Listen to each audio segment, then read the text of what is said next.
Um crente que não é alegre é um difamador do evangelho, irmão. Crente que, então, se eu fosse você, eu olhava para o lado e sorria. Glória a Deus. Não indica não. Glória a Jesus. Abra comigo a sua Bíblia em Gênesis 41, 53, que diz assim: passando os 7 anos de abundância que houve na terra do Egito, começaram a vir os 7 anos de fome, como José havia predito. Havia fome em todas as terras, mas em toda a terra do Egito havia pão. Sentindo toda a terra do Egito a fome, clamou o povo a Faraó por pão, e Faraó dizia a todos os egípcios: ide a José, e o que ele vos disser fazei. Havendo pois fome sobre toda a terra, abriu José todos os celeiros e vendia aos egípcios, porque a fome prevaleceu na terra do Egito, e todas as terras vinham ao Egito para comprar de José, porque a fome prevaleceu no mundo. Aleluia. Você crê que você está vivendo um tempo parecido com esse no Brasil? Irmãos, o mundo, nós tivemos nos Estados Unidos esse mês passado, eu e minha esposa. Fevereiro a gente esteve na Europa, tivemos em alguns países da Europa pregando o evangelho. E eu vou te falar, meu irmão, o Brasil tem fartura de pão, um pão espiritual. Amós profetizou no capítulo 8, versículo 11, que haveria uma fome sobre a terra, uma fome de pão e uma sede de água. Não seria fome de pão e nem sede de água, mas de ouvir a palavra de Deus. Eles andariam errantes de mar em mar, procurando a palavra e não encontrariam. E o Brasil tem fartura, irmão. O Brasil tem fartura de pão, tem fartura de Bíblia. Aqui tem a Bíblia da criança, a Bíblia do empresário, a Bíblia da vovó, a Bíblia do vovô. Tem Bíblia de letra grande, letra miúda, tem Bíblia sem letra, tem Bíblia com comentário. Meu Deus, está tudo pronto, irmãos, tudo pronto. E eu estou sentindo que Deus vai levantar esses homens e essas mulheres de revelação. E eu não estou falando isso para você como chavão de pregador, não. Deus tem um plano, e esse plano não é seu. Então talvez não é tempo da gente dizer: Deus tem uma obra na minha vida. Não, Deus tem uma obra, ela passa a ser a obra da sua vida se você entrar na obra de Deus. Mas Deus me deu um chamado. Não, o chamado não é seu, é você que é do chamado. Porque se você achar que o chamado é seu, você vai querer usar o chamado para você mesmo. Deus tem uma missão para mim. Não, Deus não tem uma missão para você, a missão é dele, é você que entra na missão. O plano é o plano de Deus. Eu e você somos cooperadores desse plano. Nós somos cooperadores. E se isso foi importante para você, você vai dar uma resposta. Mas se não foi importante, você vai dar uma desculpa. Porque aquilo que não é importante para você, você não dá respostas, você dá desculpas, você dá argumento. Olha, irmão, e quem é bom de argumento não caminha com o Senhor. Quem é bom de argumento não caminha com o Senhor. Pastor, mas como é que eu vou fazer? Eu queria fazer tantas coisas, mas eu não tenho condição. Meu irmão, deixa eu te falar uma coisa: quanto mais longe você vai em Deus, menos coisa você leva com você. Quanto mais longe você vai, menos coisa você leva junto. Quanto mais profundo você entra nele, menos você precisa para estar com ele. Menos. Quando você entra em Deus, você não precisa levar muita coisa consigo. Não precisa. Porque você e Deus são suficientes. Deus, Ele quer fazer algo. Na realidade eu acho que Ele já está fazendo, é que a gente está demorando para entender. Quando você pega o insuficiente e você batiza em gratidão, isso se torna infinitamente mais suficiente do que pedimos e do que precisamos. Você pode fazer, querido. Todos aqui podem fazer algo. Todos aqui podem dar algo, pode levar algo adiante. Quando você pega o insuficiente e batiza em gratidão. Quando eu falo de gratidão, eu lembro da Iraci, porque a Iraci é uma mulher muito grata. Também casou comigo. Então, amém, amor? Dá um glória a Deus assim, aleluia. É isso. Você é mulher de fé, irmão. Glória a Deus. E talvez você vai lidar com algumas dificuldades enquanto você caminha com Deus. Você vai lidar com umas dificuldades. Eu tenho lidado com duas dificuldades. Eu tenho visto essas dificuldades em muita gente. Lá no começo, nos primórdios da minha caminhada com o Espírito Santo, eu tive talvez mais dificuldades, mas eu vou selar duas aqui para a gente. Primeiro, é tentar ensinar sobre Deus sem viver uma experiência profunda com Ele. É quando você abre as Escrituras, você quer ensinar sobre Deus, mas você nunca teve uma experiência profunda com Ele. E a segunda dificuldade é você ter uma experiência profunda com Deus e tentar explicar isso com palavras. Não ter uma experiência profunda com Deus é terrível, mas ter uma experiência profunda com Deus e tentar explicar isso, você não consegue. A Bíblia, ela vem dizendo para mim e para você, a vida com Deus, ela tem que ser vivida. Ela tem que ser vivida, não dá para explicar. Tem coisas que você não vai conseguir explicar. Você vai ter que entrar. Você vai ter que fazer. Você vai ter que experimentar. Por isso que Jesus não deixou os seus discípulos saírem de Jerusalém sem o Espírito Santo. Porque como é que eu vou ensinar sem o Espírito Santo? Se é o Espírito Santo que convence. É o Espírito que convence, irmão. Sem o Espírito Santo eu posso ensinar a partir da minha capacidade intelectual. Eu não estou dizendo que a fé é burra. Eu estou dizendo que a fé não pode ser intelectualizada. Porque Deus vai pedir coisas para você que não fazem sentido. Você vai ter que fazer coisas que muitas vezes não vai fazer sentido. Mas eu vou te falar, a marca registrada de alguém que caminha com Deus é a humildade. A marca registrada de alguém que caminha com o Espírito Santo é andar em humildade. Você não pode se encontrar com Deus no seu trono e não sair dali humilde. Por isso que Jesus diz: aprendei de mim, porque sou manso e humilde de coração, e assim encontrareis descanso para as vossas almas. É impossível uma pessoa aprender com Jesus e se tornar prepotente e soberbo. É impossível, isso é impossível. Querido, Jesus não rasgou o véu para me devolver serviço. Ele rasgou o véu na cruz para me devolver intimidade, para me devolver celebração, para me devolver relacionamento. Então se preocupe em obedecer a Deus do que ficar discutindo com as trevas. Não se discute com as trevas. Se preocupe em obedecer a Deus e não ficar discutindo com as trevas. Princípios importantes dessa palavra tem que gerar em mim e em você realidades práticas. Sem esses princípios importantes, eu não vou viver realidades práticas. Cutuca alguém que está do seu lado e diz assim: princípios importantes tem que gerar realidades práticas na sua vida. Porque virá uma fome sobre a terra. Virá uma fome sobre a terra, e a fome do Evangelho. Hoje as pessoas fazem o que querem, mas elas não podem ser supridas. Irmãos, pessoas vão se frustrar logo logo. E homens que não têm propósito, eles se vendem fácil ao prazer. E hoje a vida é pelo prazer. Tudo para que todos estejam alegres. Então o que importa é eu estar alegre. Jesus não prometeu alegria para ninguém, ele até prometeu o contrário. Ele disse que no mundo nós teremos aflições. Vai vir uma fome sobre a terra, e não é fome de pão e nem sede de água, de ouvir o Evangelho. Hoje as pessoas fazem o que querem, se casam e se dão em casamento, constroem as suas próprias ideias a partir das suas paixões, constroem as suas próprias leis a partir daquilo que entende como moralidade. Irmão, deixa eu te falar uma coisa: o Evangelho, a lei de Deus não é legal, ela é moral. Tem coisas hoje que já receberam o amparo da lei para se tornarem legais. Fazer aborto hoje em muitos lugares já é legal, mas ainda para Deus é imoral.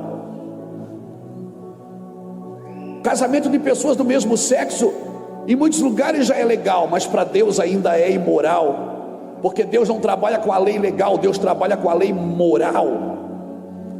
E a gente está tentando fazer de tudo para ser feliz, e muitas pessoas vão se frustrar no caminho. O que é frustrar? É esperar um resultado que não veio, e essas pessoas vão sentir saudade de Deus. E por isso você tem que estar com a chave na mão, preparado não para ir para a internet condenar as pessoas, mas para dizer assim: eu tenho pão, eu armazenei pão. Se você está com fome, eu vou preparar a mesa para você, e eu vou servir o evangelho para você. Aleluia, você está me entendendo? Então vai armazenando, irmão, vai escrevendo tudo que você pode, vai gravando tudo que você pode, vai se preparando, porque o mundo vai estar com fome da presença de Deus. E se você tiver depósito, você vai servir a mesa. Aleluia. Imagina, José está lá no Egito. Se você ler o capítulo 45 de Gênesis, você vai ver José diante dos irmãos, e os irmãos não conhecem José, porque José está com a indumentária do Egito. E a Bíblia diz que José, ele chora copiosamente, ele chora tão alto que até a casa de Faraó ouviu. E quando ele se revela para os irmãos falam: olha José. Ele diz: fique tranquilo, porque vocês fizeram mal para mim, mas Deus transformou em bênção, e Deus me trouxe na frente para guardar vocês com vida. Sabe o que acontece aqui? Um homem que anda no propósito de Deus, ele não se ofende. Um homem que anda no propósito de Deus, ele sabe que todas as coisas cooperam para o bem daqueles que amam a Deus e andam segundo o seu propósito. Até as coisas ruins que acontecem na sua vida, é Deus te empurrando para a sua pedagogia. Deus tem uma pedagogia para ensinar os seus filhos, e na pedagogia de Deus ele sempre diz mais não do que sim. Se você quer criar um filho bem criado, você vai ter que dizer mais não do que sim, porque se você só disser sim para o seu filho, você não vai criar um filho, vai criar um monstro, e ele não vai saber lidar com o não. A pedagogia de Deus, a Bíblia diz em Hebreus capítulo 5 versículo 8, que Jesus aprendeu a obediência por aquilo que sofreu. E hoje nós vamos para a igreja fazer campanha: pare de sofrer. A gente quer tirar essa pedagogia do nosso meio. Irmãos, o evangelho não é para te livrar do sofrimento presente, mas do sofrimento eterno. O evangelho não é para te proteger dos percalços da vida agora. O evangelho é para te guardar do sofrimento eterno, para te guardar em vida eterna. Pastor, o senhor fala assim, parece que o senhor não tem luta. Eu não tenho luta. Eu tenho lutas fantásticas, batalhas sobrenaturais, guerras incríveis. Mas em todas essas coisas, não é sem elas, é no meio delas, é com elas, é vivendo o dia a dia. Aleluia. Ninguém pode parar você. Se você anda com Deus, se é Deus que te conduz, ninguém pode matar quem já morreu. Ninguém pode matar, irmão. Todo guarda que colocaram para cuidar de Paulo se converteu. A guarda pretoriana se converteu, os guardas romanos se converteram, os carcereiros se convertiam. Paulo era um perigo. Se você anda com Deus, o mundo não é um problema para você, é você que se tornou um problema para o mundo. Porque aonde você está, você baixa os céus, baixa o desenho, liga o Wi-Fi e os céus começam a invadir a terra. Venha o teu reino, seja feita a tua vontade, aqui na terra como é no céu. Se você anda com Deus, o mundo não é um problema para você. O mundo não pode ser um problema para você. E eu quero declarar, Brasil, nós temos os próprios celeiros. E como eu disse ontem, irmão, eu não quero aqui menosprezar a unção estrangeira, eu não quero menosprezar a estratégia estrangeira, a música estrangeira, a liturgia estrangeira, mas o Brasil tem a sua própria unção, o Brasil tem a sua própria canção. Amém? O Brasil ainda planta cebolinha atrás de casa, planta salsinha atrás de casa. O Brasil tem o seu próprio jeito de fazer as coisas. Amém? Amém, irmãos? E você sabe que o nosso nome brasileiros nasceu antes da palavra Brasil. Antes do Brasil ser chamado de Brasil, os portugueses já nos chamavam de brasileiros. Por quê? Porque o Brasil exportava o pau-brasil, e o pau-brasil é vermelho por dentro que nem brasa. A palavra brasileiro significa exportadores de brasa. Não, você carrega avivamento no nome. Você carrega avivamento no nome.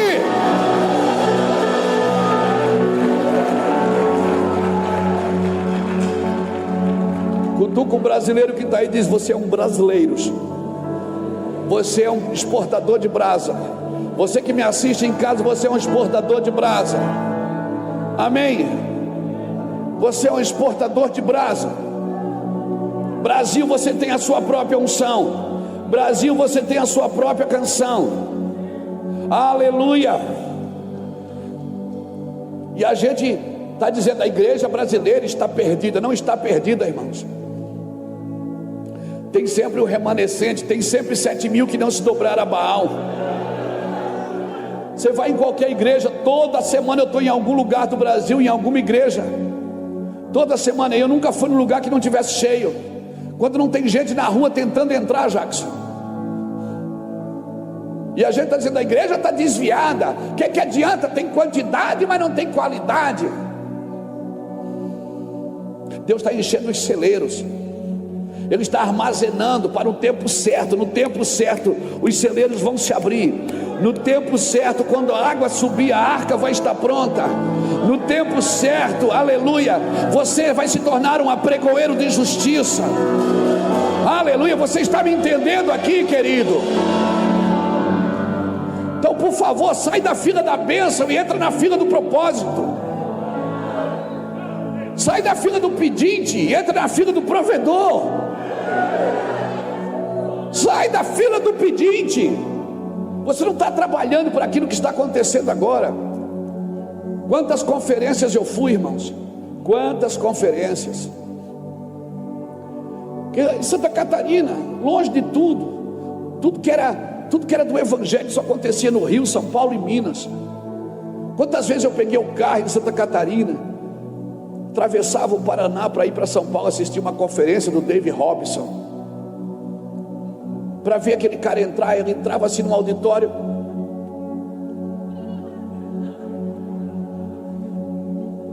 e bom, caía, e nem falava com a gente. A glória de Deus era tanta que a gente voltava dirigindo a noite inteira chorando. Pegava aquele negócio, levava para dentro do quarto e ficava pensando: Celso, um dia Deus vai me usar. Um dia Deus vai me usar. Se você quisesse assistir uma conferência de avivamento, você tinha que ir em São Paulo, no Rio. Você tinha que ir lá em Minas Gerais. Você tinha que ficar na fila para poder entrar nas conferências de avivamento.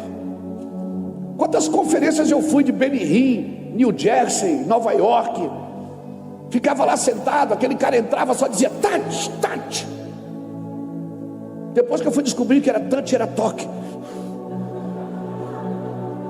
E às vezes ele nem precisava me tocar, eu mesmo me jogava. E eu voltava para casa chorando dentro do avião. Jesus, que glória, que unção. E eu chegava, amor. Ele olha para a gente e diz touch. E a gente é todo tantido. A gente é todo tantido e a gente vai para o chão. Você não entendia muita coisa, irmão. É uma incompreensibilidade que te fazia bem. Sabe, você abria a Bíblia, as letras começavam a saltar dentro de você. Meu Deus, quantas conferências eu fui. Had Baker, missionária que sustentava 15.000 crianças todos os dias na África, sonhando com aquilo, dizendo: um dia vai acontecer com a gente em Santa Catarina. Nós fazia reunião lá no Meuvan, né, Jackson? É, Alice, a gente fazia reunião e dizia assim: ó, Deus vai trazer o Brasil aqui. Eles olhavam para mim e diziam assim: nós estávamos vendendo cachorro quente no final do culto para pagar aluguel de igreja. O Ulisses vendia espetinho, não é, Ulisses? O Ulisses vendia espetinho no final do culto. Aí no final, quando estava acabando a reunião, ele botava 2 pedacinhos de bacon e ficava assim em cima da grelha. E entrava na igreja, todo mundo, ai que cheiro bom. Ele dizia, é o espetinho que está lá fora. Você é um vendedor de espetinho nato, irmão. Nato. Você vê a gente pregar aqui, você fica pensando, meu Deus, onde é que eles estudaram? Meu Deus, de quem eles receberam? No quarto, irmão. Sonhando, acreditando, armazenando no celeiro. Armazenando no celeiro. Ei, leva tempo para Deus fazer de repente. Leva tempo para Deus fazer de repente. Sabe, aquele povo está ali, orando, orando. De repente veio do céu um vento impetuoso. Ei, de repente veio do céu. Você acha que eu trabalho para crescer? Você acha que eu faço conferência para juntar dinheiro? Não, irmãos. Eu não trabalho mais para crescer, eu trabalho para proteger a unção, para não perder aquilo que eu tinha lá no monte. Quando a gente ia para o monte enrolado num cobertor com pão e uma garrafa d'água, e ficava lá a noite inteira, os pernilongos queria carregar a gente para o inferno. A gente lá, Deus me usa, Deus me usa, Deus, eu prometo que eu vou ser justo, eu prometo que eu vou cuidar dos pobres. Oh meu Deus, você pensa que eu trabalho para encher cadeira? Não, irmãos. Nós trabalhamos para proteger a unção, para não perder a dignidade daquilo que Deus nos deu um dia. Vai armazenando, irmão, e não adianta pedir favor para os outros, hein? Lembra o que José fez? José revelou o sonho do padeiro e do copeiro. Aí quando o copeiro está saindo, ele chama o copeiro e diz assim, dá uma forcinha lá para mim, pô. Fala para Faraó de mim lá. Diz que eu não fiz nada. O copeiro falou? Não, porque ninguém pode tirar você do lugar que Deus te colocou no tempo, fora do tempo. Deus está te escondendo para um tempo. E quando Deus te esconde, ninguém consegue te mostrar. Agora quando Deus te mostra, ninguém mais consegue te esconder. Fique tranquilo. De repente vai acontecer. Agora leva tempo para Deus fazer de repente. Se Deus tivesse dito para José, José, eu vou te levantar, você vai ser governador do Egito, mas José, primeiro seus irmãos vão dar um pau em você, vão quebrar 2 dentes seus, vão vender você como escravo para os ismaelitas. Os ismaelitas vão vender você no Egito. Você vai para a casa de Potifar. José, você vai ser preso por um crime que você não cometeu, mas fique tranquilo, é só por 10 anos. Depois eu vou tirar você da cadeia e vou te usar. Você acha que José ia, irmão? É por isso que Deus não te conta tudo. E você está atrás do profeta para orar, para Deus revelar. Deus não vai revelar, filho. Porque se Deus contar tudo agora, você corre. Você vai para casa ver Netflix. Por isso que Deus vai dando em doses homeopáticas. Ele vai segurando você na cordinha, entendeu? Ele vai dando linha para você. E se você vai sendo fiel no pouco, Ele vai te confiando mais. E Ele vai te confiando mais. E Ele te dá alguns trocados para você fazer algumas coisas. Se você for fiel, Ele vai te dando mais. Ele despeja um pouco de unção, se você for fiel a ela.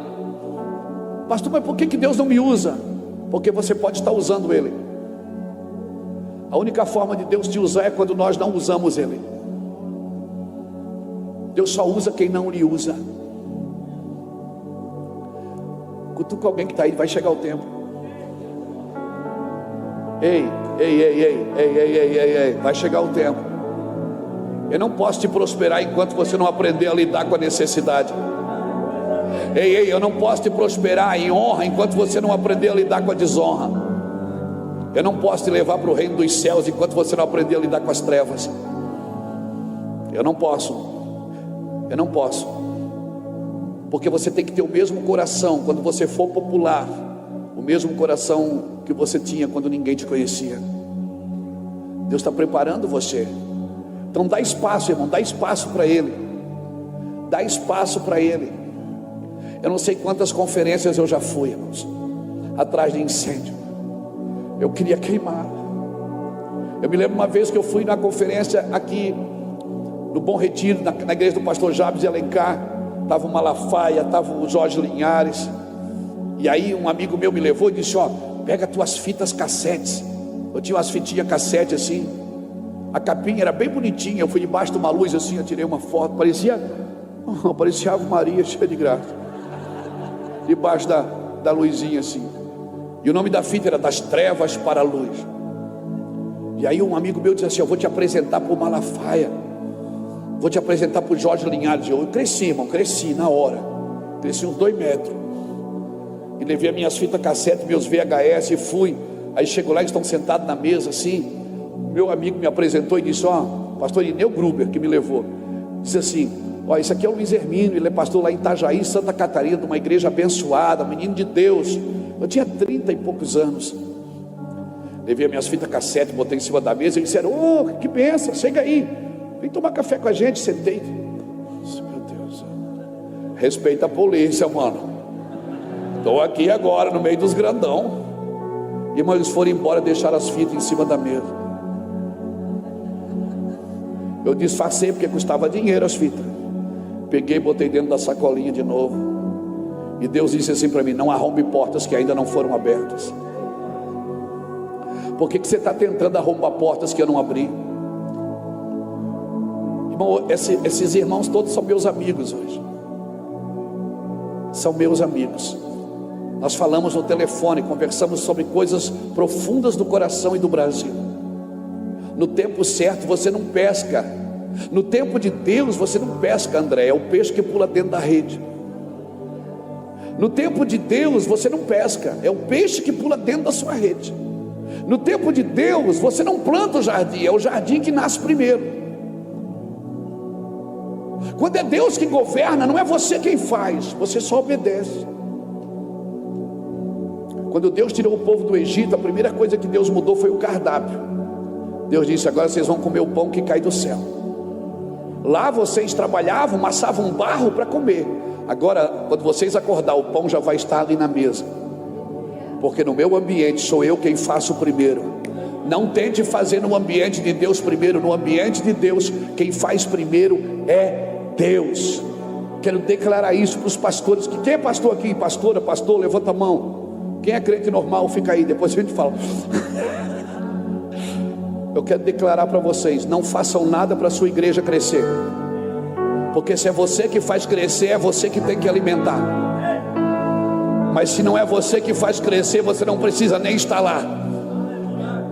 Se é Deus quem faz crescer, fique tranquilo. Não faça nada, não invente moda. Não crie caminhos alternativos para a igreja crescer. Eu planto, Apolo rega, mas quem dá o crescimento é o Senhor. Deixa Deus fazer. No tempo de Deus é Ele quem faz crescer. O que eu faço? Vai juntando no celeiro. Quando toda a terra do Egito começou a ter fome, o povo ia: Faraó, nós queremos comer. Faraó dizia: não é comigo. Faraó governou no tempo da fartura, mas no tempo da revelação, no tempo da necessidade, só homens de revelação podem governar. No tempo de fartura, qualquer um pode governar. Mas no tempo de escassez, sabe quem é que governa? Quem tem revelação de Deus, quem ouve os céus. Então se prepare. Mas pastor, mas o Brasil está difícil. Meu Deus, o governo está difícil, agora ficou mais difícil. Deixa eu te falar, cadê os homens de revelação e as mulheres de revelação dessa geração? Vai armazenando no celeiro, na hora certa Deus vai te usar. Escuta o que eu estou falando. A tua cidade vai bater lá na tua congregação. Os governantes vão bater lá, os professores vão bater lá, os juízes vão bater lá, os advogados. Que isso, pastor? Vão bater lá, escute. Por quê? Porque nada nessa terra pode satisfazer o homem. Nada nessa terra pode satisfazer você, porque você não é daqui. Nada nessa terra vai satisfazer você. E quando as pessoas se derem conta que nada nessa terra, elas agora têm posições, têm riquezas, têm glórias humanas, têm medalhas, mas elas ainda estão satisfeitas. Por quê? Porque nada nessa terra pode satisfazer você. Então vai armazenando, não arrombe portas, esperei com paciência no Senhor, descansa, só fica aí, mantenha a chama acesa, não deixa apagar o pavio que fumega, vai se mantendo. Está desanimado, pula, corre, dá uma corrida ao redor de casa. Está desanimado, grita, põe um som alto. Quando eu cheguei aqui, meu Senhor já estava. Não deixa apagar o pavio que fumega. Não deixa apagar. Está desanimado, pula da cama, toma banho gelado, faz alguma coisa, mas por favor, não desanime.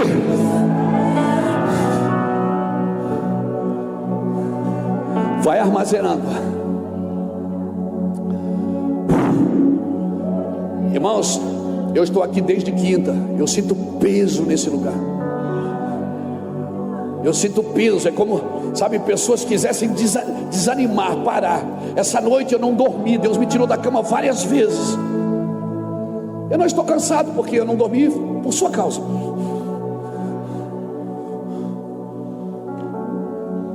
Eu sinto peso de desânimo. Eu sinto peso de falta de perseverança. Sabe o que é perseverar? É caminhar com esperança. Perseverar é continuar quando você não tem mais vontade, quando você não tem mais razão para continuar. Perseverança é você continuar fazendo todo o trabalho duro, depois de todo o trabalho duro que você já fez. Perseverar é continuar com esperança. Sede firmes e constantes, sempre abundantes no Senhor, sabendo que no Senhor o seu trabalho não é em vão. Tiago capítulo 1, versículo 1, 2 e 3. Meus irmãos, tendo por alegria, por grande gozo passar por provação, sabendo que a prova da vossa fé desenvolve a perseverança, e a perseverança deve terminar a sua obra, para que sejais maduros, completos, não tendo falta de nada. Cutuca o irmão que está do seu lado, cutuca e diz assim, descruza o braço aí, mano.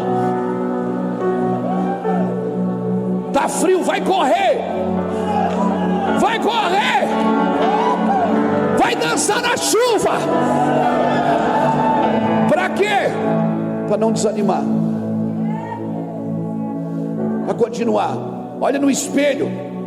Se olha no espelho, quando eu estou desanimado, eu olho no espelho e eu digo assim, Deus, o que o Senhor faria ser um cara legal que nem eu?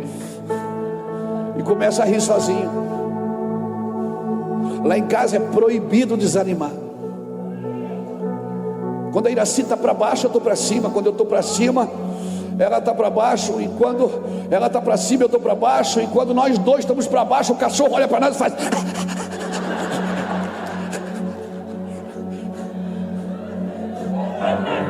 O Senhor está dizendo que Deus usa até o cachorro.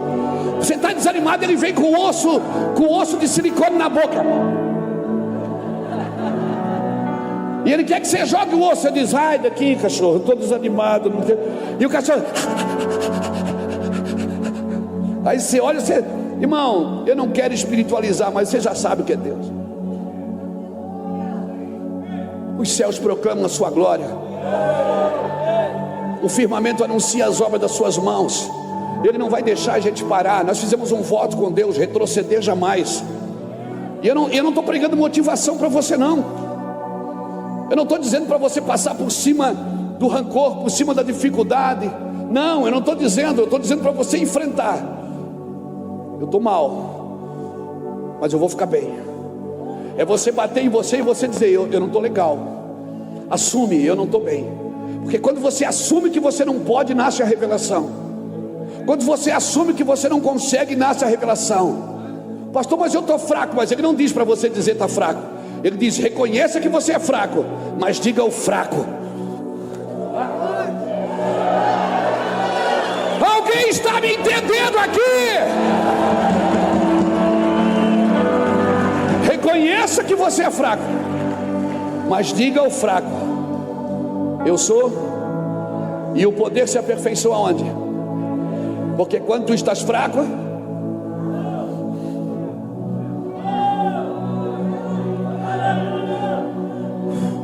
Quando é que Deus vai se importar comigo? Esse é o primeiro pecado, é você achar que Deus não se importa.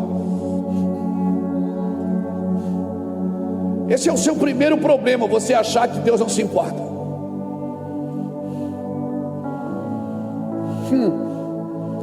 Está proibido desanimar. Está proibido fugir. Está proibido fugir. Em nome de Jesus. O problema é que se a gente não entende o tempo que nós estamos vivendo, nós não vamos juntar em celeiros, nós vamos comer a semente. E a Bíblia diz que Ele dá pão para o que come, dá semente para o que semeia. Trabalhe pelos próximos dias. Nós temos aí vários anos agora para frente para trabalhar nos fundamentos desse estabelecimento, desse novo tempo de Deus. Porque, irmão, porque virá dia de fome sobre a terra. E quem estiver com os celeiros prontos, quem estiver com os celeiros armazenados, quem não desanimou, quem não ficou lambendo feridas, quem não ficou preso nos seus rancores. Ah, pastor, mas eu estou muito decepcionado. Sabe por que você decepcionou? Pastor, essa pessoa me decepcionou. Meu marido me decepcionou, minha esposa me decepcionou, meu patrão me decepcionou, meu empregado, meu vizinho, meu pastor. Sabe por que eles decepcionaram você?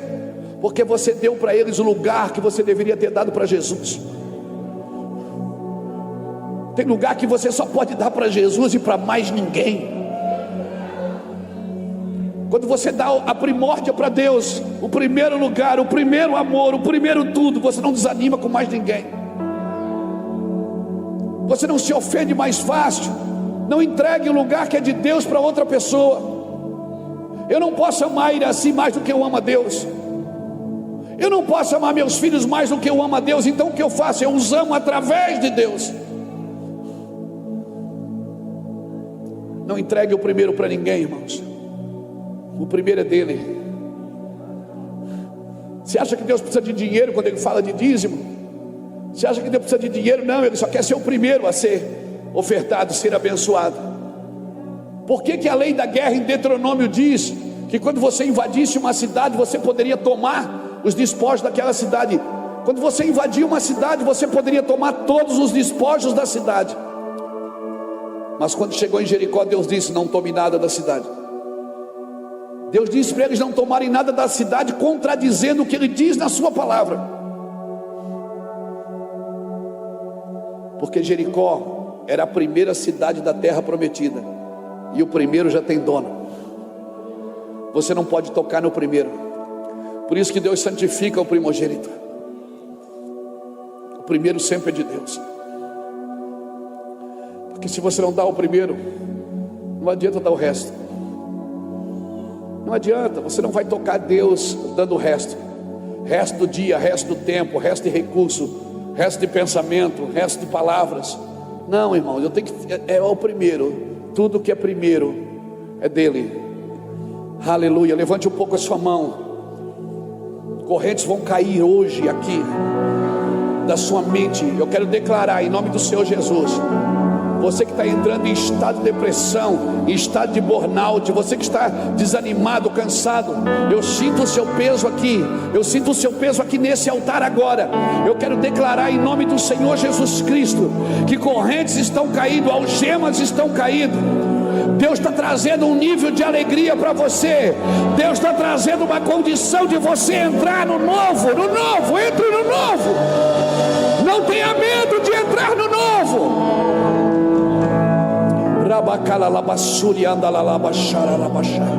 Eu quero declarar todo pensamento negativo, todo medo, toda culpa, caia da sua mente agora em nome do Senhor Jesus.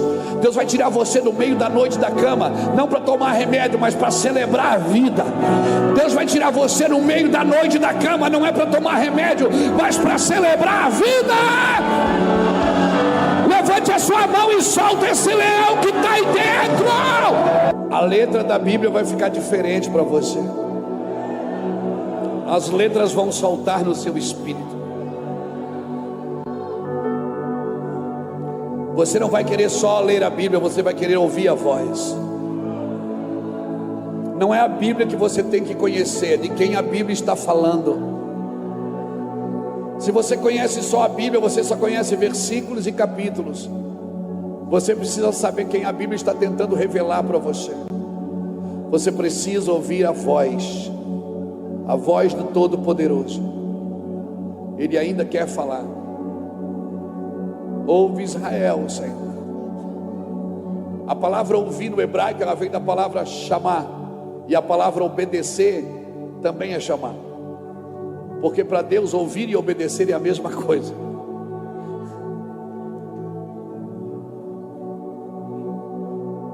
Por isso que quando Jesus falava, eles diziam: não, mas está escrito que não pode abraçar o leproso. E Jesus abraçava o leproso. Mas está escrito. Peraí, pastor, o senhor está dizendo que a Bíblia não é a palavra de Deus? Não, eu estou dizendo que a Bíblia é a palavra de Deus. Mas não é a Bíblia que você tem que conhecer simplesmente. Você tem que conhecer de quem a Bíblia está falando. Você tem que ouvir a voz, porque Deus ainda quer falar. E Ele fala no meio do fogo. Ele fala no meio da sarça. Ele fala através de alguém que está queimando.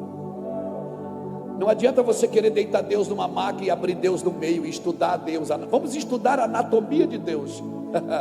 Deus não se estuda, se experimenta.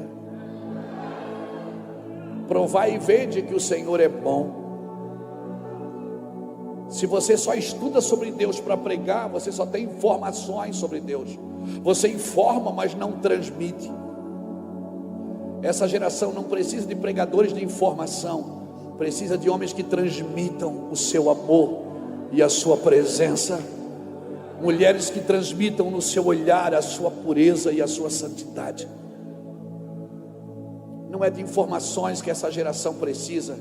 Como disse Ulisses ontem, o Wikipedia, né, Ulisses? O Google tem informações até de Deus para você. Wikipedia. Não é de informações que essa geração precisa. Nunca tivemos uma geração com tantas informações e tão burra na fé. Nunca tivemos acesso a tantas informações. Mas cadê os homens e as mulheres de fé que vão construir celeiros, que vão armazenar, que vão esperar o tempo da escassez, que não vão pensar só nos seus dias? Faraó governou no tempo da fartura, mas no tempo da necessidade ele não sabia. Tanto é que ele olhou para José e disse: o que é que eu faço, moço? José disse: não é fácil, o senhor, nos 7 anos de fartura, o senhor tira o quíntuplo e guarda. O senhor levanta um homem. Ele olhou e disse: esse homem é você. Botou um anel no dedo de José, mandou levarem José na sua carruagem, e José agora é o governador do Egito. De repente, Deus mudou a história daquele homem. E ele não ficou guardando o rancor dos irmãos que venderam ele, que bateram nele, que maltrataram ele. Ele disse para os irmãos em Gênesis 45, de 1 a 8, ele disse: vocês fizeram mal para mim, mas Deus transformou em bênção. E Deus me trouxe na frente para guardar vocês com vida. Ele estava dizendo o seguinte: sabe por que eu estou aqui? Eu estou aqui porque Deus quis, não foi vocês que me venderam. Sabe por que vocês me bateram? Porque Deus mandou. Deus queria que vocês me ferissem. Para quê? Para me aprender, porque hoje eu posso governar e posso servir a todos. Então fique tranquilo, vocês não fizeram mal para mim, foi Deus que me trouxe na frente. Esse cara, ele me impressiona, sabe por quê, irmãos? Porque ele não ficou preso ao passado. Quem vai alimentar a próxima geração é quem não está preso no dia de ontem. Quem vai alimentar a próxima geração é quem carrega rancores no seu coração e na sua mente. José era um homem resolvido no passado, e foi resolvido no presente também, porque quando ele está morrendo, ele chama os irmãos e diz assim: ó, eu vou morrer, mas Deus certamente visitará vocês. E quando Deus visitar vocês, me tirem daqui, não me deixem aqui não, me levem junto com vocês. Não deixa eu aqui no Egito não, leva meus ossos. No dia de sair do Egito, todo mundo saiu com prata e ouro, menos um homem, Moisés. Moisés levou o caixão de José. Por isso ele não participou do bezerro de ouro, porque ele não estava preso nas coisas do Egito, ele estava preso na profecia que dizia: Deus vos visitará. Se prenda na profecia. Existe uma profecia. Estude as escrituras. Sabe onde José foi enterrado?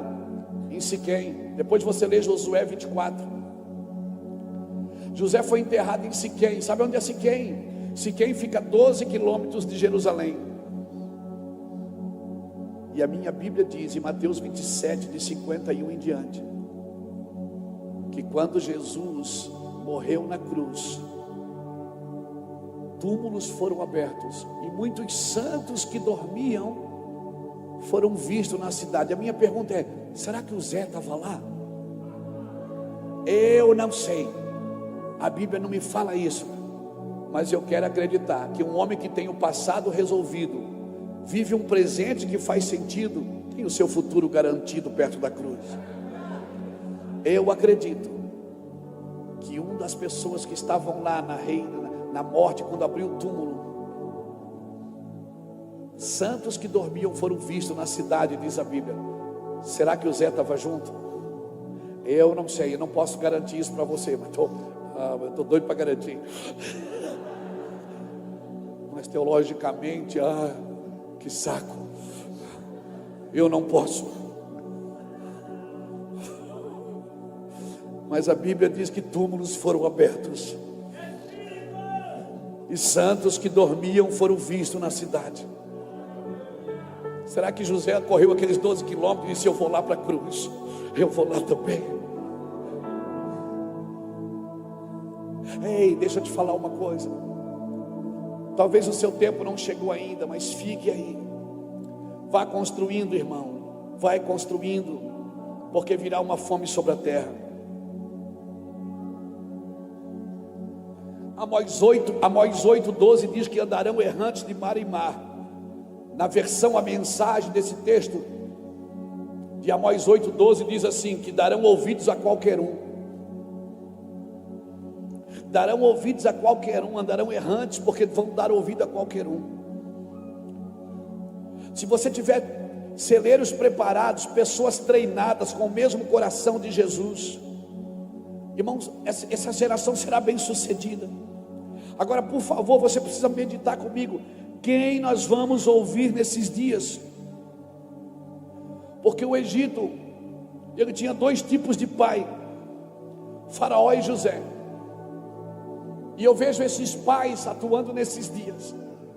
Deixa eu fazer uma simbologia aqui de José e Faraó, como pais desses dias. Faraó e José, eles estavam no governo do Egito. Faraó era o rei e José era o governador. Dois pais.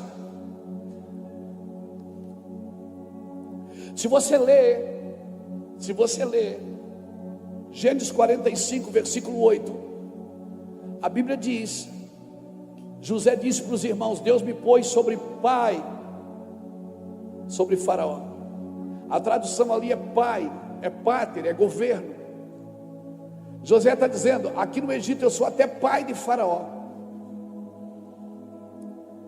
Irmãos, Faraó e José representam dois tipos de pais nesses dias. Um tem a mentalidade escravista, o outro tem uma mentalidade provedora.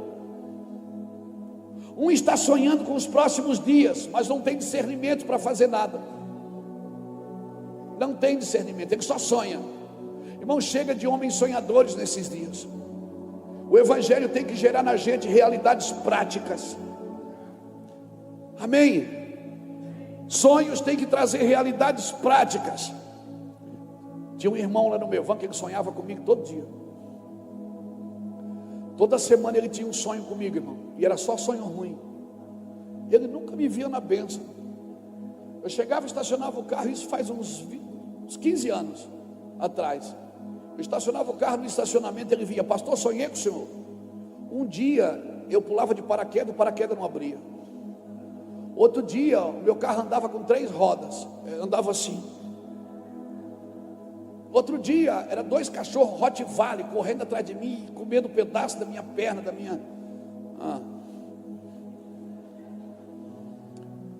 Ele nunca sonhou nada de bom comigo, irmão.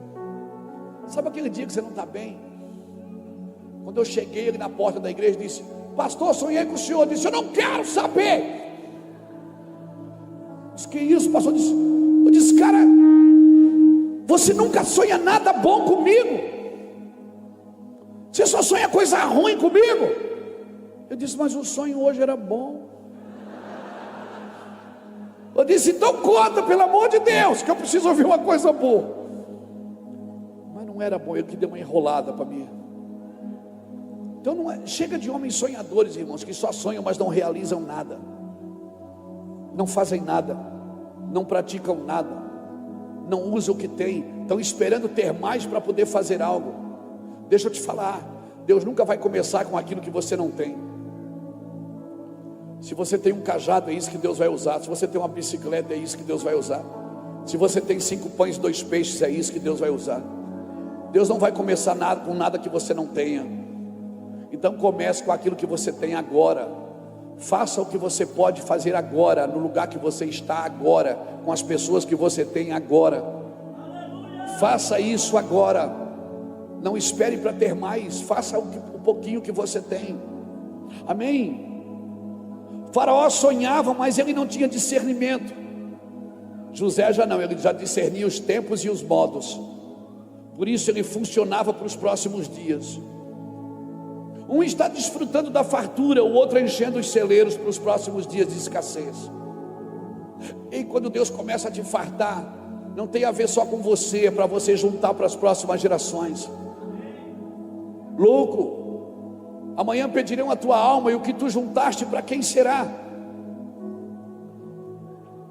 Há pais que só vivem em movimentos, em ambientes denominacionais, mas há pais que sabem transitar em qualquer ambiente sem perder a essência, sabe se movimentar na esfera.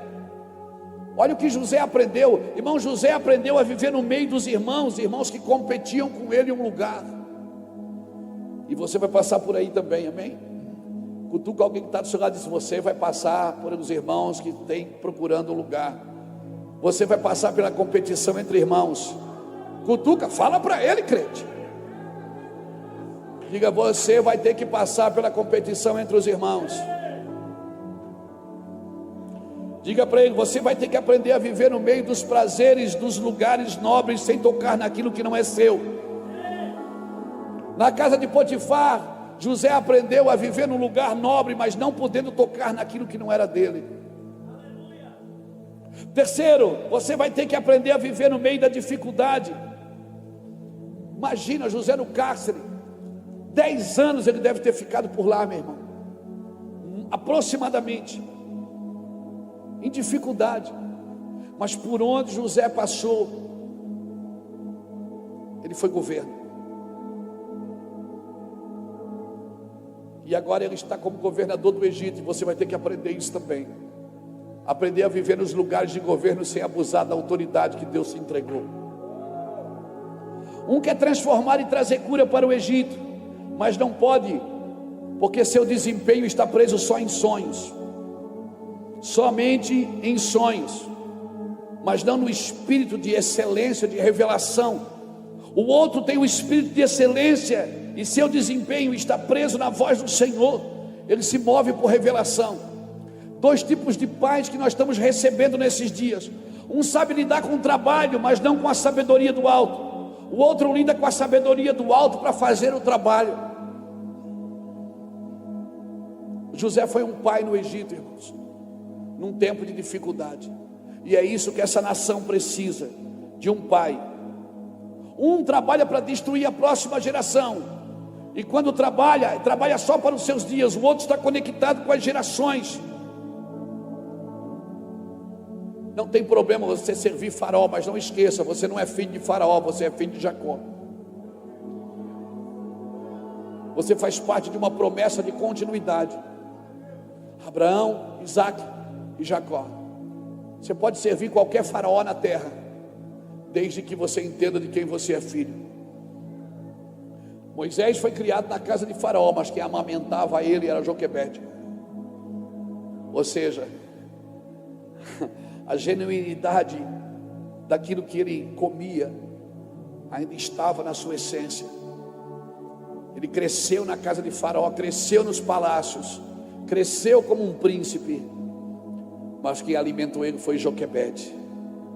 Você pode estar servindo a Faraó, mas você vai precisar de Jacó. Lembra quando José se revela para os irmãos em Gênesis 45, versículo 9? A primeira coisa que ele, depois que se revela aos irmãos, ele pergunta: e meu pai ainda vive? Como está meu pai? Vai buscar meu pai, traz meu pai para cá. Porque você pode estar servindo a Faraó, mas você vai precisar de um pai. Não esqueça, você vai precisar de Jacó, porque Faraó não tem a mentalidade geracional. Ele não abençoará a sua descendência. Quem abençoa a sua descendência é a paternidade. Faraó constrói sarcófago para não ser esquecido. Todos os faraós construíram sarcófago para não ser esquecido, mas Jacó não. Jacó foi lembrado nos filhos, nas gerações posteriores. Fique tranquilo. Quando Jacó chegou no Egito, sabe o que é que Jacó fez? Ele abençoou Faraó. Faraó era o governador, era o rei do Egito, era o chefe do mundo, era o Deus daquela época. Um homem simples, que mandou seus filhos comprar trigo. Ele veio para o Egito para abençoar Faraó.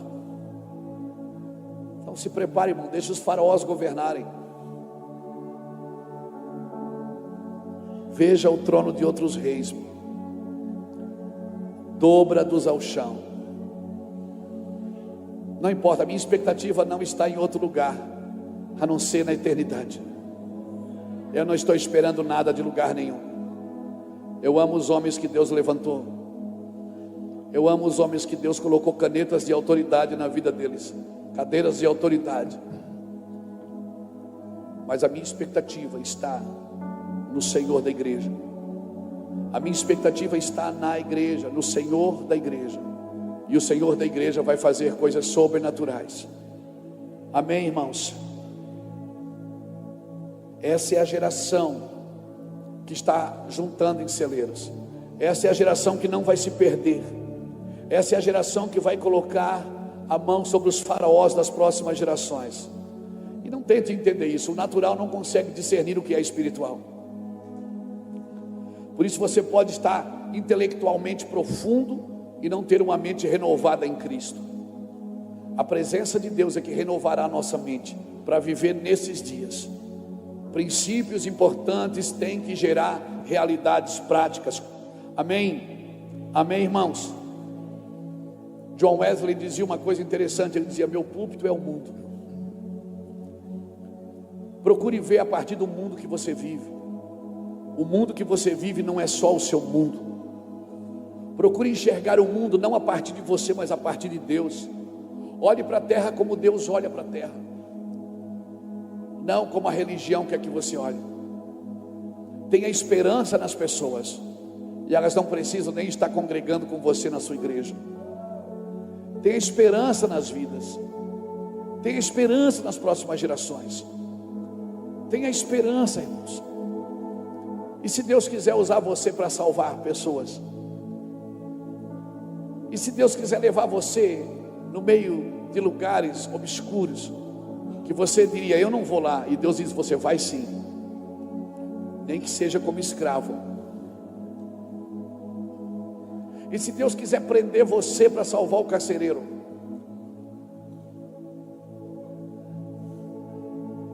Atos capítulo 16, versículo 16. Ah, pastor, Deus não vai fazer uma coisa dessa. Assim como tu não sabes o caminho do vento, nem como se formam os ossos no ventre de uma mulher grávida, assim tu não sabes a obra de Deus que faz todas as coisas. Por isso, de manhã semeia a tua semente, de tarde não retires a tua mão, porque tu não sabes qual que vai prosperar, se essa ou se aquela. Você não sabe tudo que Deus faz. Não tente explicar isso. Não tente. Quando Jesus fazia um milagre, as pessoas perguntavam para quem recebeu o milagre. E aí? Ele dizia: não sei, eu sei que eu era cego e agora eu vejo. Tá, mas como é que você foi curado? Eu não sei. Eu sei que eu era cego e agora eu vejo. Atos 16, Paulo e Silas, eles estavam indo para o caminho de oração. Todos os dias eles iam naquele horário orar.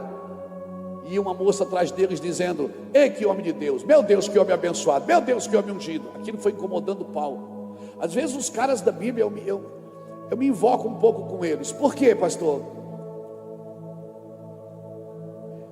Porque quando eles eram elogiados, eles repreendiam. Quando eles eram criticados, eles abençoavam. Aquela mulher ia atrás de Paulo e Silas e dizendo: meu Deus, que homem ungido, meu Deus, que homem cheio de glória, cheio de unção. Aquilo foi incomodando Paulo. Um dia Paulo parou e disse: cala a boca, Satanás. E o espírito saiu daquela mulher. Ela estava falando alguma mentira? Ela estava falando alguma mentira? Não. Ela estava falando uma verdade com espírito de engano. Nem todas as verdades que são pronunciadas têm o espírito correto. Nem todas as verdades que são anunciadas têm o espírito correto. Por isso que Deus não mede nossas palavras a não ser a partir das nossas intenções. Aquela mulher dizia: esse homem é abençoado, esse homem é ungido. E Paulo dizia: cala a boca, diabo. Por causa disso, Paulo e Silas foram presos. Foram colocados no cárcere interior, onde os piores presos eram colocados.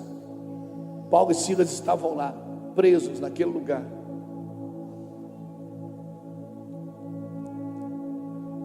E aí Paulo olha para Silas, Silas olha para Paulo, diz: Paulo, o que é que a gente vai fazer agora? Onde é que a gente estava indo? A gente estava indo aonde? No lugar de oração, no lugar de adoração.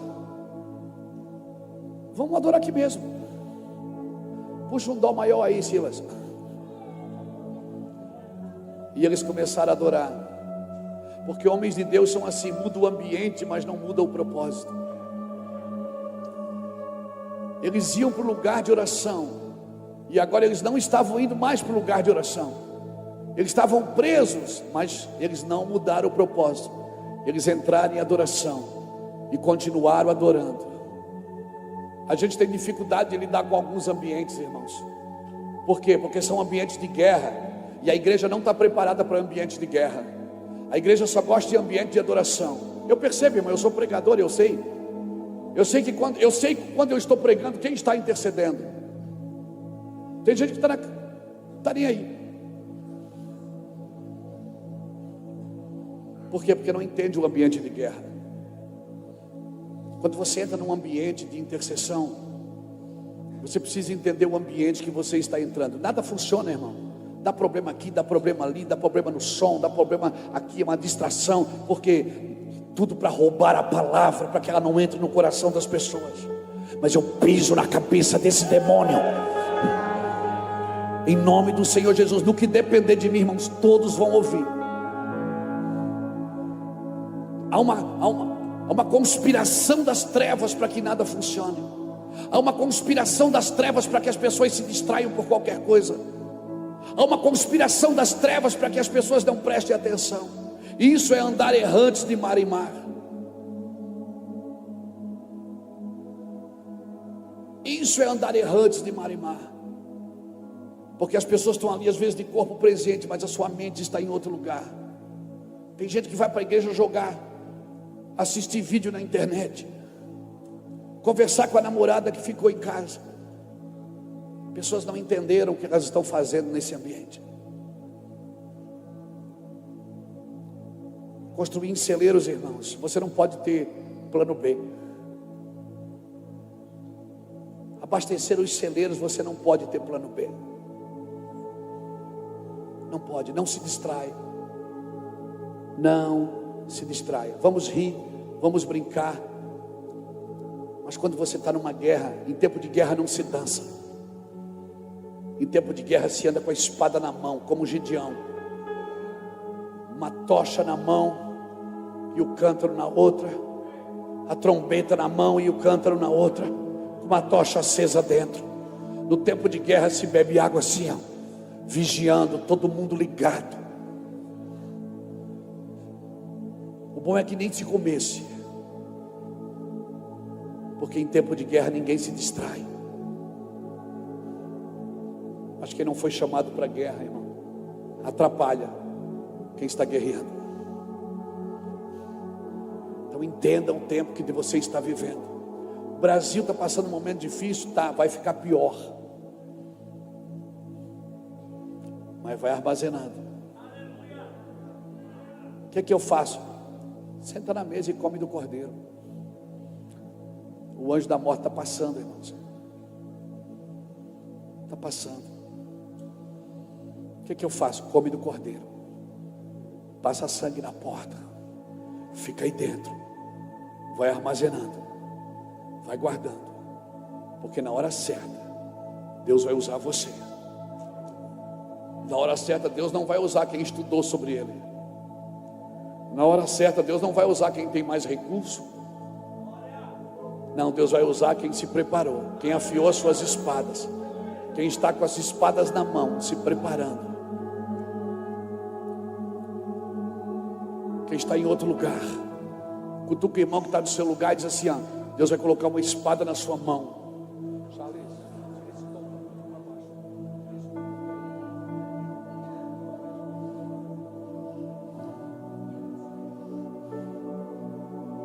Deus vai colocar uma espada na sua mão, Renato. Vandinho, Deus vai colocar uma espada na sua mão. João, Deus vai colocar uma espada na sua mão. Amém? Fique esperto, irmão. Fica ligado. Deus vai contar com o seu celeiro. Eu me lembro, há anos atrás, quando eu fui convidado para dar uma palestra numa faculdade de administração.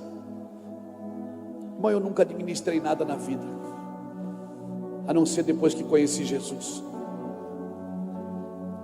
O terceiro ano de administração, eles estavam numa gincana na faculdade e tinham que levar um palestrante para falar de administração.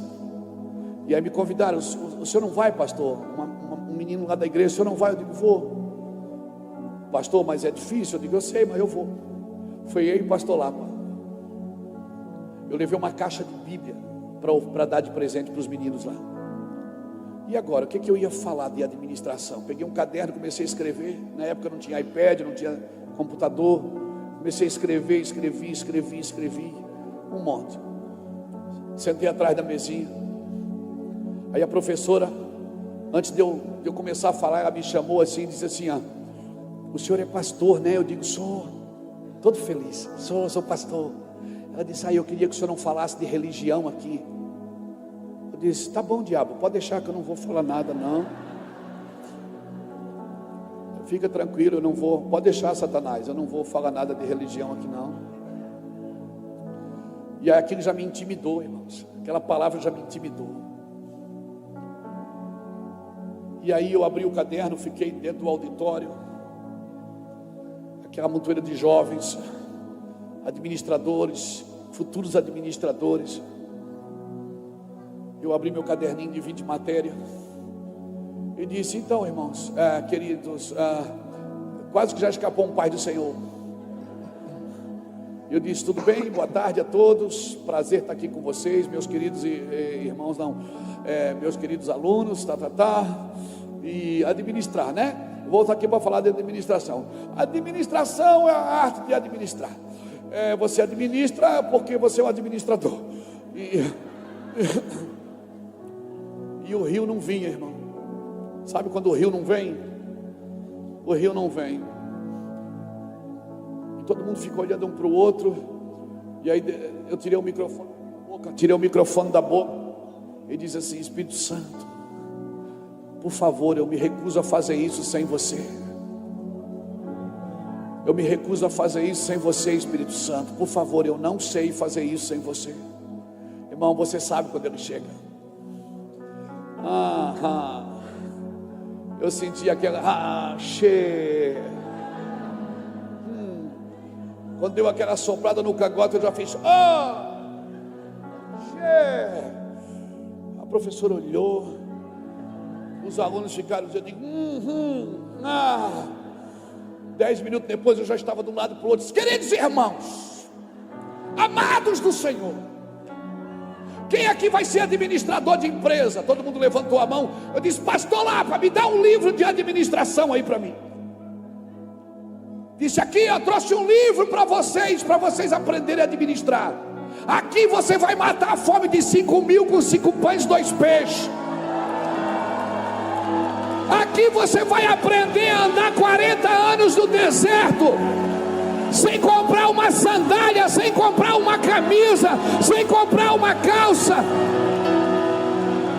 Jesus vai ensinar você a administrar a sua vida, e depois vai administrar através de você. Eu não me envergonho do Evangelho, porque é o poder de Deus para a salvação. Aleluia! Eu olhei para a prof queria me engolir. Eu disse: dá um para a prof também ali. A prof olhou para mim e no final ela estava lacrimejando e dizendo: ai, que coisa linda, eu estou toda arrepiada. Eu digo: pois coisas maiores do que essa tu verás, prof. Tu verás o Filho do Homem descendo com as nuvens com poder e glória. Coisas maiores do que essa, por favor, não se envergonhe do Evangelho. Não existe vida secular. Esse secularismo grego, esse dualismo grego de vida secular e sagrada não existe. Você é um crente em qualquer lugar. Você é um crente com uma caneta na mão. Você é um crente dirigindo um caminhão. Você é um crente com uma bomba de gasolina na mão. Você é um crente sendo um policial com uma arma na mão.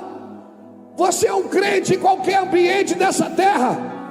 Por favor, vá construindo celeiros, vai encher desses celeiros.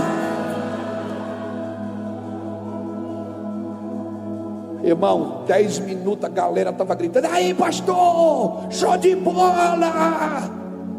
Acabou, distribuímos Bíblia, foi uma festa. Meu Deus, foi uma festa.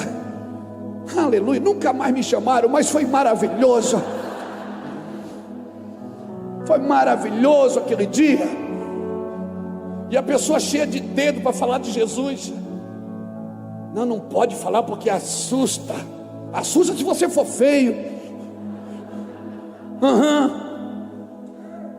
Agora, da onde já se viu Jesus assustar alguém, irmãos? Jesus assusta o pecado. Ele assusta o pecador. Ele assusta os demônios que corriam e se prostravam diante dele. Pessoas cheias de dedo para falar de Jesus. Mas se eu falar de Jesus na empresa, eles me mandam embora. Vai embora! Aquela empresa não merece você.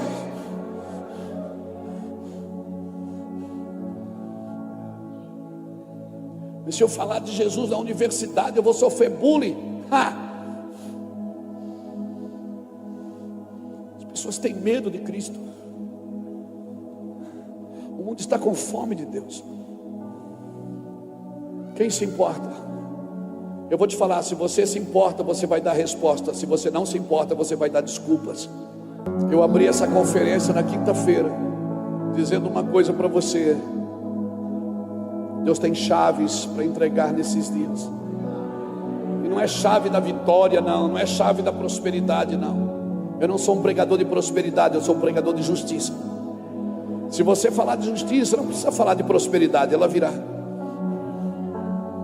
O reino de Deus é buscar primeiro o reino e a prosperidade vai seguir você. Falamos muito de prosperidade porque temos falado pouco de justiça. Se falarmos de justiça, não precisamos falar de prosperidade.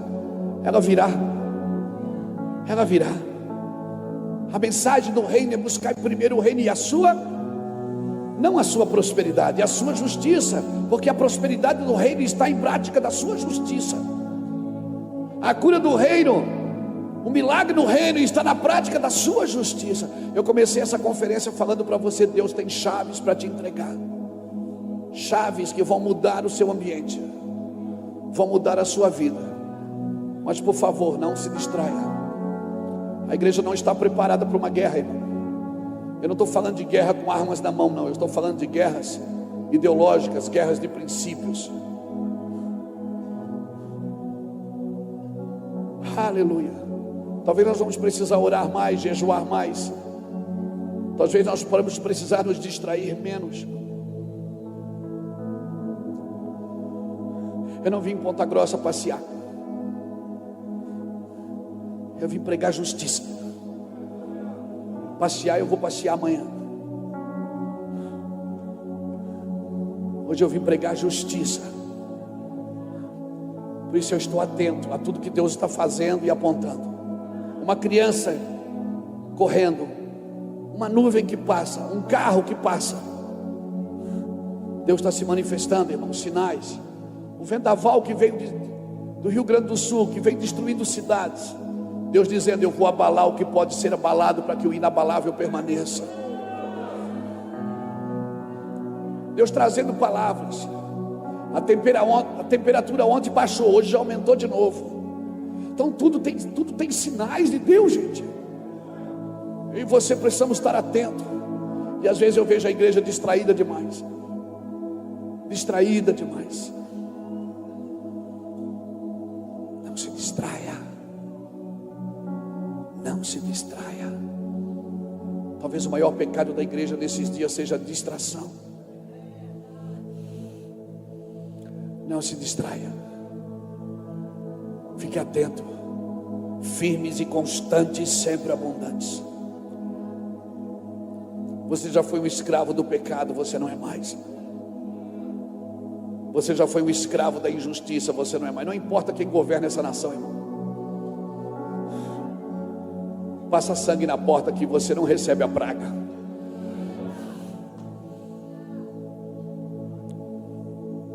A Bíblia diz que pela fé muitos apagaram a força do fogo, e pela fé muitos morreram queimados em fogueira. Eu pergunto, quem teve mais fé? Quem apagou a força do fogo ou quem morreu queimado na fogueira? Os dois, irmãos, porque você tem que ter fé para viver e fé para morrer. Muitos morreram de Covid, muitos sobreviveram ao Covid. Eu pergunto, quem tinha mais fé? Quem sobreviveu ou quem morreu? Os dois, irmão, porque você precisa ter fé tanto para morrer como para viver. Mas no nosso cálculo, na nossa equação, nós achamos que tem fé quem venceu, quem foi vitorioso, quem fez uma campanha e prosperou. Nós somos tão pobres até para os nossos resultados. E às vezes quando alguém morre e diz, viu, ó, Deus está pesando da mão. Por favor, acorde, Brasil. Muitos queimaram na fogueira, mas outros venceram a força do fogo. E os dois tinham fé. Muitos fecharam a boca de leões, e muitos morreram comidos por leões. E os dois tinham fé. Muitos morreram de enfermidade, outros sobreviveram à enfermidade. E os dois tinham fé. Você vai ter que ter fé para morrer também, amigo. Porque um dia a morte vai bater na sua porta. E você vai ter que ter fé tanto para viver como para morrer. Eu te garanto que se você estiver olhando como você está olhando para mim aqui, você vai ter muita fé. Eu quero deixar essa palavra e essa conferência muito sóbria. Essa foi a terceira conferência que a gente fez aqui no Paraná, nesses últimos 3 anos. E essa para mim é a conferência mais sóbria de todas. Porque eu vejo um povo que não se emociona por qualquer coisa. Eu vejo um povo firme, que sabe o que quer.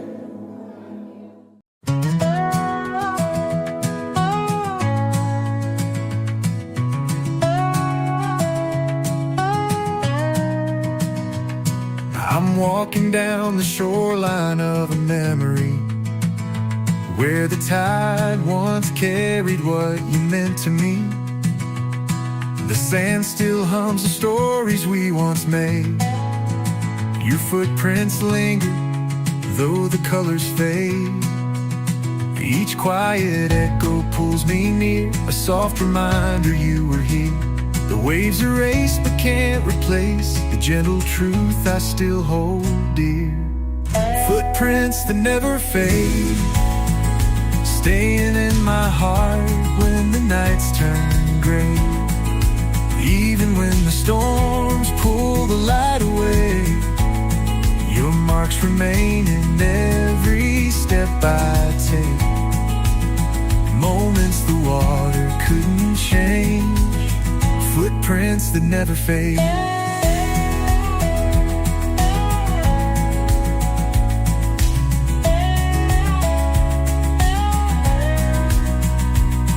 The wind replays your laughter in the open air, a fragile warmth floating everywhere.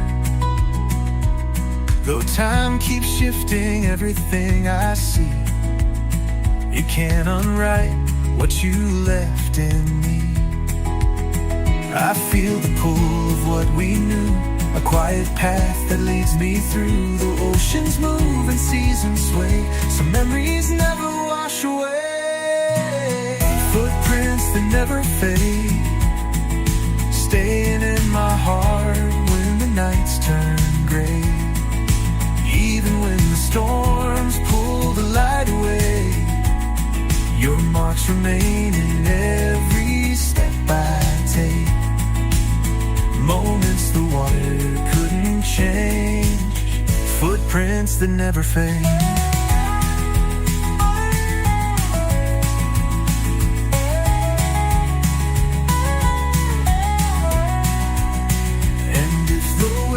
Rise high tonight, I'll trust the calm beyond their height. For every trace you left behind still lights the shoreline in my mind. Final footprints that never fade, guiding me forward through the changing days. Even when the storms pull the light away, I walk with you in every step I take. Moments the water couldn't change, footprints that never fade.